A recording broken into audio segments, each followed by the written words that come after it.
Good afternoon, everybody. It gives me a great pleasure to be here, but I find myself in rather a strange and surprising predicament that I should be interviewing the grandee interviewer of all times, but on the other hand, it's the only way I get to sit in this chair because I guess I'm not famous enough to be interviewed on my own by David. I thought that I was going to introduce him and all of his accomplishments, but that would take like at least 30 minutes. We don't have that amount of time. So obviously I'm not going to do that. But David has won just about every international award there is to win in TV. He's won the International Emmy Foundation Award, the English BAFTA Awards, and we all know him well, and I just now want to show a quick clip about him, and then he will come in. I didn't believe that we were covering any criminal activities. I didn't believe that John Mitchell was involved. I didn't believe that, for that matter, anybody else was. I was trying to contain it politically, and that's a very different motive from the motive of attempting to cover up criminal activities of an individual.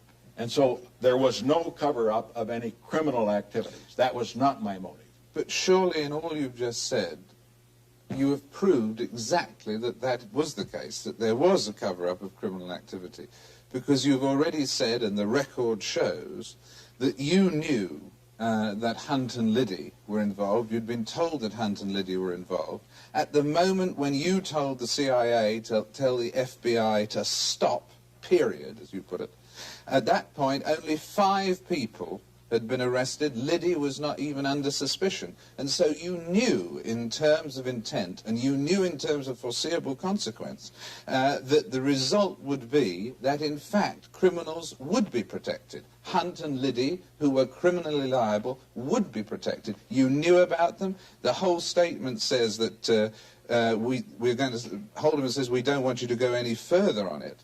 Get them to stop. They don't need to pursue it. They've already got their case. Walters notes that he said 5 suspects had been arrested. This should be sufficient. You said, tell them, don't go any further into this case, period.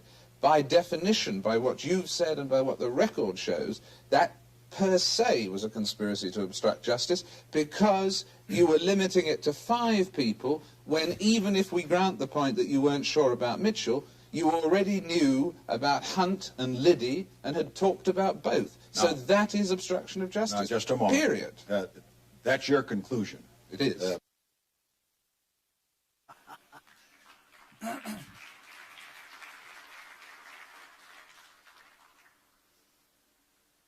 David's coming.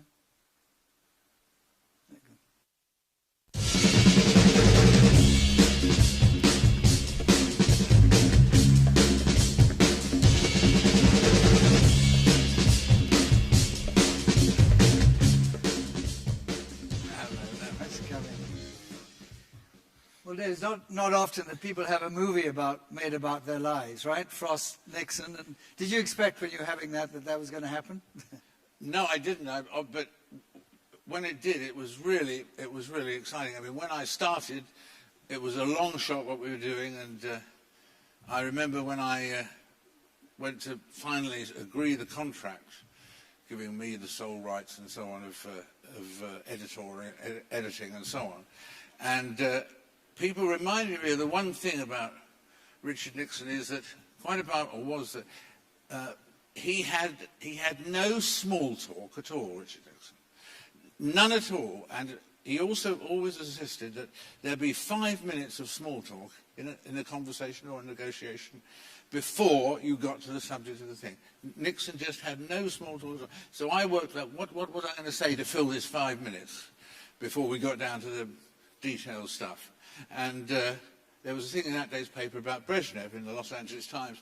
And so I made a reference to Brezhnev. And Nixon immediately said, oh, he said, I wouldn't want to be a Russian leader. They never know when they're being taped.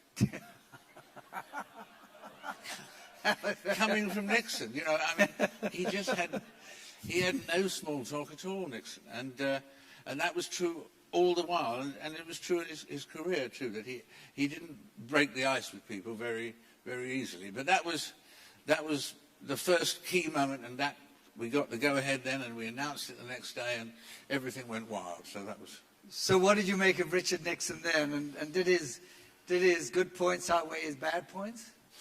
Did what? Did his good points outweigh his bad points? No, I don't think so. I think the thing about Richard Nixon is that in the end, you've got to say that what he was suffering on was that he was paranoid about his enemies. You're never paranoid about your friends, are you? Well, maybe you are sometimes. I don't know. Anyway, but that he was really, he thought that everybody was either for us or against us, which made it seem as though there were a lot more enemies than he really had, because, in fact, in any situation, there's about half the people or more who are neither for or against. It wasn't that 70% of people were against Nixon or whatever. So and that led him to the enemies list, which is a mad thing to have done, and nailing all of these things and so on. But that was the problem, that he just thought that everybody who was not for him was against him, and that's not true. How did you get him to agree to be interviewed? Well, I think it's interesting, isn't it, that basically by the time it got down to the last stage of this, there was NBC who wanted, but they only wanted 2 hours, and I was prepared, because it was obvious how fascinating Nixon was, the most fascinating president for all sorts of reasons, that I was prepared to guarantee 6 hours. And so that was the final thing. Now, why did Nixon do it? I think there was two reasons. The first reason was that he was still very fearful of what would happen legally, that he might get sued by all the people who were in jail by now for having obeyed his orders, and that they might all come out of jail and sue him. So he was very worried about that. And in fact, nobody did, funnily enough, nobody did sue him. But, and the second thing was that he believed that television was all-powerful, and that perhaps he could somehow restart his reputation on television. Because, as he always said, there was a page when we were doing part of the interviews, and Carter had just announced, who was then president when we were doing the interviews, that he was giving a fireside chat on television that night. And Nixon said, "Oh, that's right, he's doing that. That's what really matters, the tube. It's the tube." Tube. And he did say it like that too. And that was the thing, so the second thing was he was hoping the tube might do something for his reputation, which fortunately it didn't. Let's move on. This is the Travel and Tourism Conference, and David, I've known you many, many years, but one of the times I remember fondly was when we both used to commute to New York in the Concorde, and I know that you like the caviar and champagne a lot. I remember that. But what were your real reasons for going to New York backwards and forwards like you used to? Well, at that time I was doing 5 shows in New York and 3 a week in London. So it was 8 daily shows in 7 days. And I used to go over on a Monday morning from London, and always on the 11 o'clock. And I remember the steward coming up to me one day and saying, "I'm very sorry, Mr. Frost. I'm afraid it's caviar again." Nicest apology I've ever had, really, I think. And I did one show that night, 90-minute show that night in New York, 1 on Tuesday, 2 on Wednesday, and then 1 on Thursday, so that I could get the overnight flight back to London by Friday to do Frost on Friday, Frost on Saturday, and Frost on Sunday. So that was quite a busy schedule. Occasionally on the Thursday night flight back, I was always very keen. I took a pill. I don't like taking sleeping pills on the ground, but I always took, on an overnight flight, you really have to not get woken by the captain saying you're 35,000 feet above Newfoundland or something useless like that. And so I would take a pill. And Eric Morecambe always said that when he got on the flight, and I saw them on the same flight that particular week, and I would always say, "Oh, Eric, great to see you again. We can have a really nice long..."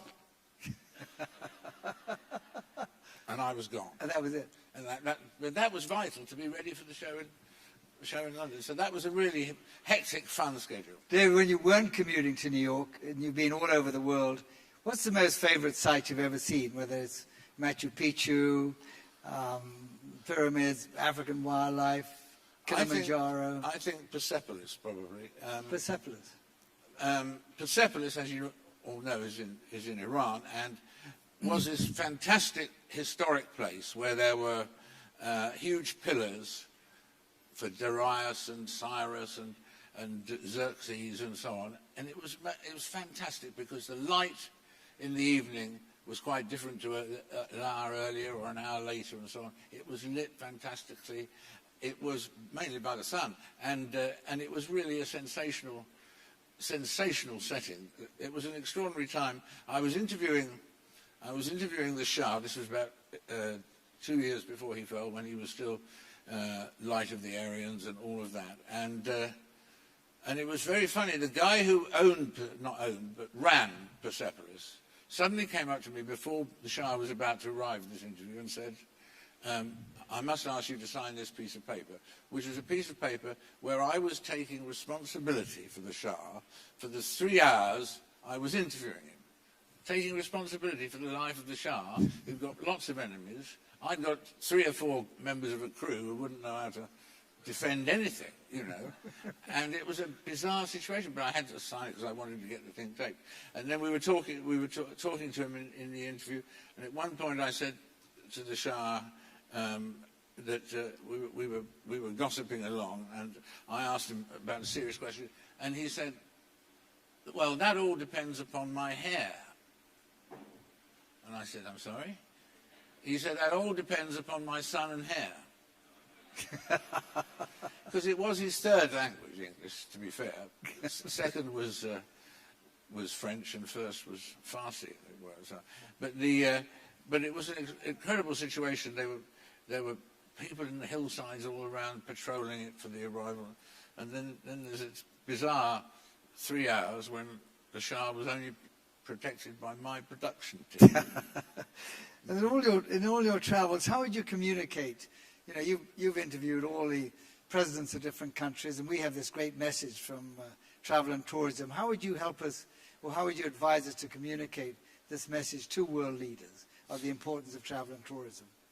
Well, I think the key thing is really that your main ambassador to these not an official ambassador, but the main ambassador to these world leaders that you're going to be talking to, that the key thing is that person is A, very well briefed, but B, is charismatic and whatnot, so that the world leader actually looks forward to the half-hour conversation, like in your case with Clinton yesterday and so on, you know, that it must be, you've got to get the right person to the job. You don't want someone stiff, someone nervous, you know, and because that in the end is going to be the thing that people are going to make their decision on about a long-term contract.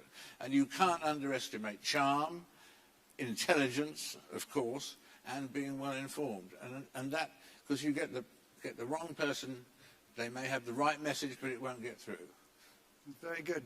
And what was your scariest moment, as long as you promised not to tell about how you fell out of a Land Rover on safari with Abercrombie Kent that time? What was your scariest moment? Abercrombie and Kent did a great job, I must say. Do you have a scary moment anywhere? Pardon? Did you ever have a scariest moment? Oh, yes. There was one occasion when we were flying into London, into New York, to Central Park, and we were over Central Park when we heard the captain saying in the helicopter, "Mayday to HQ, Mayday to HQ, I'm attempting crash landing in Central Park." Well, that was the moment, if never before, that we registered that it was a helicopter with only one engine. And the way we heard about it was a pilot then said, "I'm attempting crash landing in Central Park. Quick!" He turned to us and he said, "Do something religious."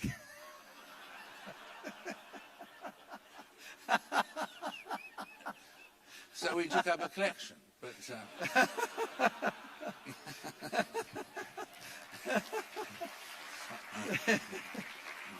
there was a friend of mine was on a flight, and he was crossing Africa and onto the other part, and he was on this particular flight, and on came the captain's voice, who said, "Passengers who can see out of the right-hand side of the plane may better notice that both engines are on fire. Passengers in a position to see out of the left-hand side of the plane may better see down in the ocean a small yellow speck. This small yellow speck is a dinghy. I am speaking to you from that dinghy."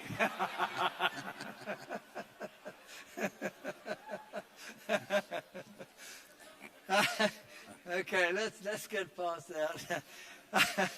Of the world leaders, very sadly, we heard on Monday that Lady Thatcher passed away. You must have interviewed her, and I know you did. But what were your memories of your talks and interviews with Lady Thatcher? Oh, there are lots of them. It was the first couple of interviews we did. It was quite to and fro, back and forth, sort of adversary in some ways. The first one was about the Belgrano and the sinking of the Belgrano and so on, and that's a very controversial subject. That was a very effective but tense show. And the second one was when, just before the election in '87, and she was under pressure at that time because she'd had her eyes treated privately and not on the National Health Service, and that was a controversial thing as well. But as time went on, one got into longer and longer interviews with her, and got more and more of the person coming through, and she could always surprise you with humour and so on. I remember once drinks party that we have every year, and she was talking to someone whose dream was coming true. His name was Bill Stewart. He'd absolutely worshipped Margaret Thatcher all his life, and now he actually had 5 minutes talking to her alone, as it were, in the middle of it. And then after 5 minutes she said, "Well, I really must let you talk to all these other people who would like to talk to you, but before I go, I must just say, Lady Thatcher, we miss you." And Margaret Thatcher said, "I miss me too." I thought it was a wonderful, wonderful reply. Very good. There was another occasion when someone had told me that, in fact, when she had twins, Carol and Mark, that in fact she hadn't known until that moment that she was having twins. So I said, "So you really didn't know until then?" "No," she said, "but because the thing was that there weren't those medical provisions in those days, and medical deals and equipment and so on. So that's why I was unable ever to know that I was expecting twins." And I said, "So you mean to say you didn't know until the baby started coming out?" And she said, "Well, I don't think we need to go into too much detail about that." but David, that's very good. Of all the people you've interviewed, who's the most inspiring person you've ever interviewed? Present company accepted. Well, of course. But I'm interviewing you. But I think there are two or three. There was Robert Kennedy. I never met Jack Kennedy. Robert Kennedy. We did an interview. It was the last interview he ever gave before he was murdered, and he was fantastic because he had that self-mocking quality as well, self-deprecating quality, which American politicians can be really good at. And when they make a remark against themselves, it really goes down well, and they do that much better than British politicians. Anyway, and for instance, he was talking at one point, and I said that, of course, a lot of people, some people still called him ruthless from the early days. And I said, some people still call you ruthless and so on, but other people say that's because of the tough things you had to do for your brother Jack in 1960 when you were his campaign manager. Well, that gave him a nice, easy way out, really, actually. But he said, "Oh, no, that was just my friends making up excuses for me.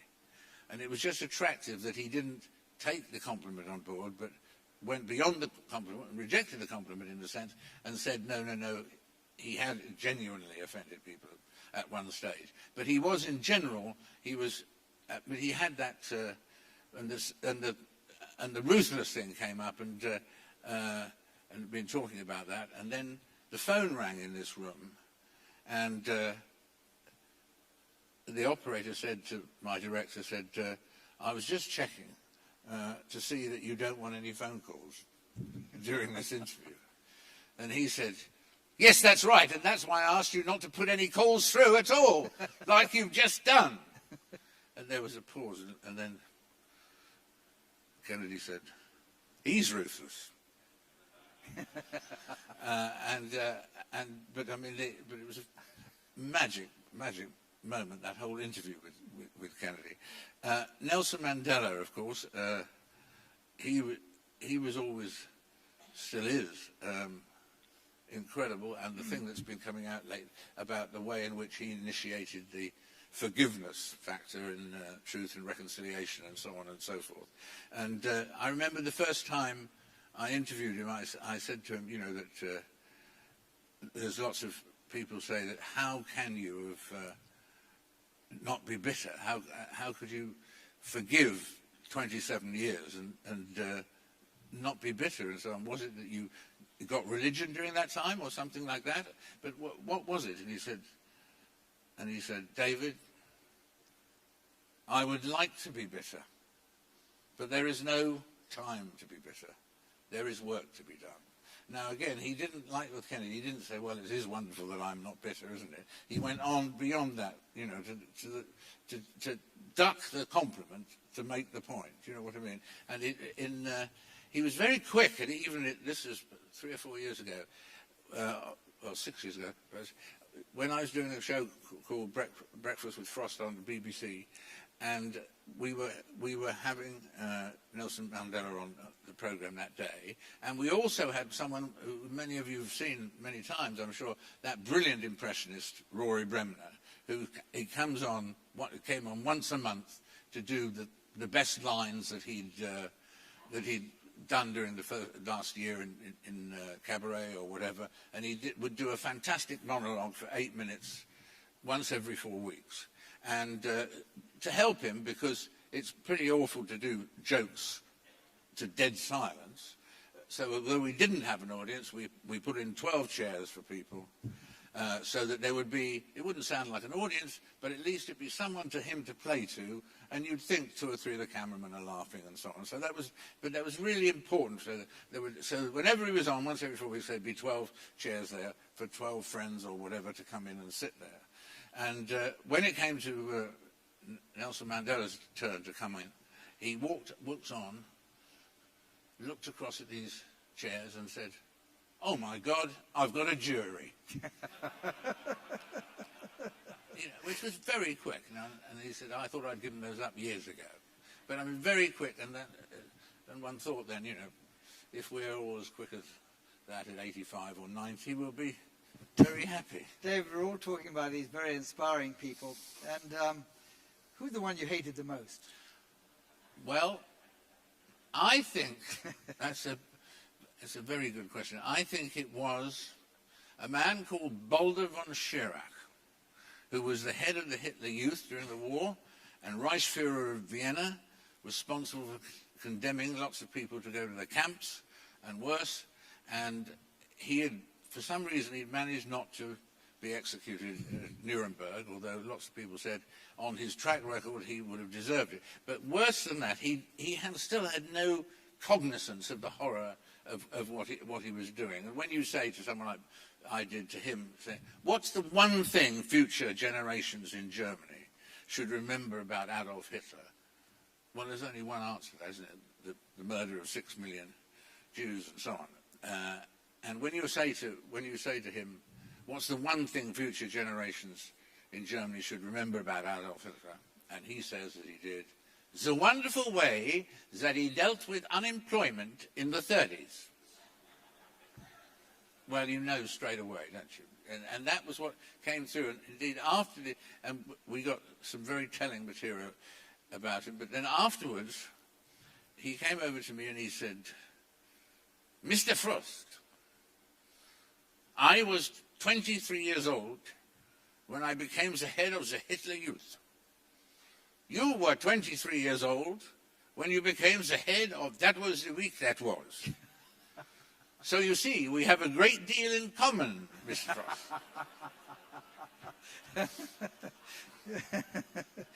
Okay, that's a very good one. I like that. I'm trying to get the comparisons. It's very good, David. You know, we're always very worried at Troy about geopolitical regions and upheavals. And the wisdom of this organization, we have one of our next meetings coming up in South Korea, all right? And if you were to interview Kim Jong-un now, what would you ask him? I'm sure you didn't interview his father, did you? No, the North Koreans I think, have eluded me, but they've eluded everybody else, I think, as well, in terms of a meaningful interview. And when Ayatollah Khomeini gave his only interview to 3 American reporters, he insisted on approving the questions first and then giving answers that were nothing to do with the questions and so on. It's absolutely Likewise, it would be, I said, Kim Jong-il and the whole Kim Jong family, for God's sake, that they would be disastrous subjects for interviews. But you'd have to have a go, wouldn't you, if you could get into North Korea, and I should add, if you could get out again too. That's another point that one's got to bear in mind. Well, we're getting ready for our meeting in South Korea, so maybe we'll bring you, parachute you in, all right? Yes. Well, I wouldn't want to be there, not so much because of that, but because the place worships kimchi. That's South Korea, isn't it? Which has got garlic in it, and I can't stand garlic. So. Listen, but unfortunately, we could go on forever, but your memories of your life and your business, what's the most vivid memory, apart from meeting your wife, Karina, of course? That must have been the most... Absolutely. But apart from... Well, maybe that is the most important, but... Well, actually, what other important ones? When I proposed to Karina, who... a very Catholic family, in fact, the Duke of Norfolk, her brother is the first Catholic layman and all that sort of thing. So she, sort of her mother superior type figure, headmistress and all of that, was very keen, as they all were, to find out whether I was Catholic or whatever as well. But she didn't want to say it too specifically. So she said to Karina, "Is David religious?" And Karina said, "Oh yes, he thinks he's God."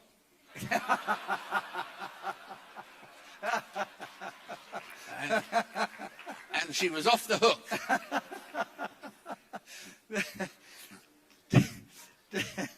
David, there's one final question as we... if there's one person in your great career that you regret having not interviewed, who would that be? Oh, golly, well, I suppose, strangely enough, this week, but one would have to say someone whose name has been much in the news this week, but I've thought this for the last time I talked to him, and he is dead also, and that's Dennis Thatcher. I'd always wanted to interview Dennis Thatcher. He had a great sense of humour. I remember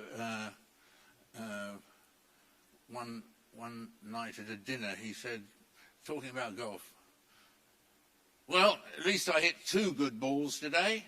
I trod on a rake." He was a great sense of humour. And there was an occasion when Margaret was getting honoured at the White House and with the distinguished, not aliens, but foreigners, whatever, the major award to people who are not American. And after this thing, Margaret and Dennis and George Bush Sr. and Barbara went to, there was about 60 or 80 people in the private section of the White House for a sort of movers and shakers dinner. And of course, all the British people who were there knew that Dennis Thatcher had never spoken publicly, made a speech, or spoken publicly, or done a vote of thanks. Never spoken at all publicly. Okay. So that after dinner, first of all, George Bush Sr. stood up and spoke, and then introduced Barbara. And Barbara got up and spoke. No, wait a minute, it was Margaret Thatcher first, of course. And so Margaret Thatcher spoke, and that was the point at which Barbara stood up, after Margaret had spoken, and spoke for 2 or 3 minutes very well, and then introduced Dennis. Well, all the Brits were going, oh, God, what's going to happen? And there was a pause, and then Dennis stood up and said, as Julius Caesar said, as he entered Cleopatra's tent, I haven't come here to talk.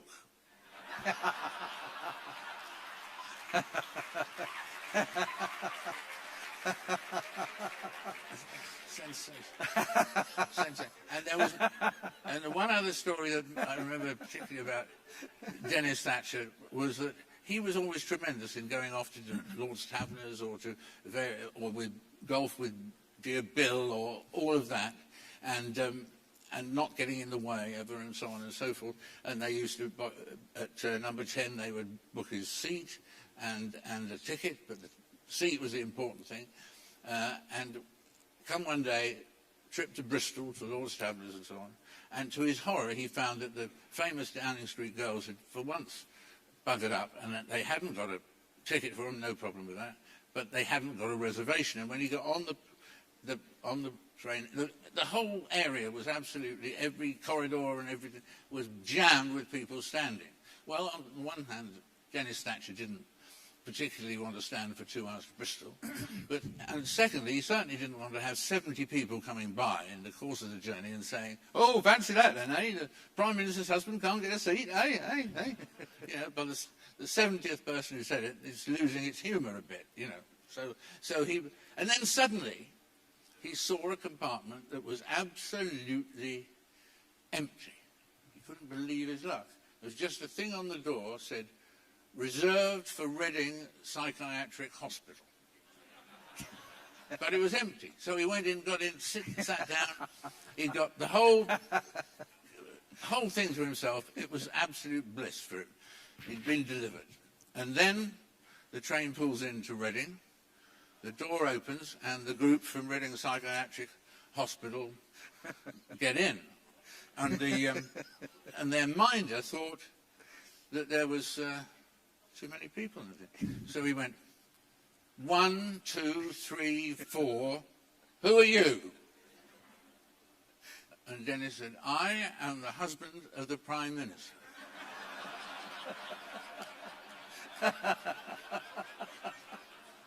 And the minder said, 5, 6, 7,